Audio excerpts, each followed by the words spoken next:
Hello viewers, অবশেষে জানা গেল কোন 10টি ব্যাংক দেউলিয়া হওয়ার পথে।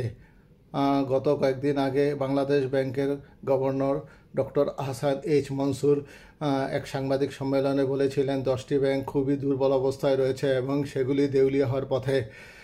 তিনি এও বলেছিলেন যে দুর্বল হলেও তারা বাংলাদেশ ব্যাংক তাদেরকে আর্থিক সহযোগিতা করার মাধ্যমে তাদেরকে সবল করে তুলবে। এই খবর শোনার পরে আমানতকারীদের মুখে চিন্তার ভাঁজ পড়ে যায়। তারা জানতে আগ্রহী হয় যে কোন 10টি ব্যাংক আসলে দেউলিয়া হওয়ার পথে, কেননা তাদের আমানত সুরক্ষিত আছে কিনা এবং তারা আমানত ফিরে পাবে কিনা সেই ব্যাপারে তারা চিন্তিত। কিন্তু বাংলাদেশ ব্যাংকের গভর্নর তাদেরকে আশ্বস্ত করেছেন যে কোনো আমানতকারীর টাকা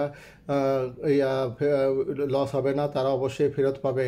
আসুন আমরা এক এক করে জেনে নেই কোন 10টি ব্যাংক দেউলিয়া হওয়ার পথে বা দুর্বল অবস্থায় রয়েছে। প্রথমে যে ব্যাংকের নাম বলবো সেটি হচ্ছে ন্যাশনাল ব্যাংক লিমিটেড। এই ব্যাংকের ঋণের পরিমাণ, খেলাপি ঋণের পরিমাণ 14,703 কোটি 96 লক্ষ টাকা।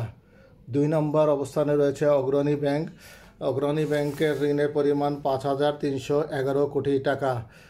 বিডিবিএল ব্যাংক, এটার খেলাপি ঋণের পরিমাণ রয়েছে 24 কোটি টাকা। 4 নম্বরে রয়েছে ঢাকা ব্যাংক 387 কোটি টাকা। 5 নম্বরে রয়েছে সাউথ ইস্ট ব্যাংক 198 কোটি টাকা। 6 নম্বরে রয়েছে বেসিক ব্যাংক 5,241 কোটি টাকা।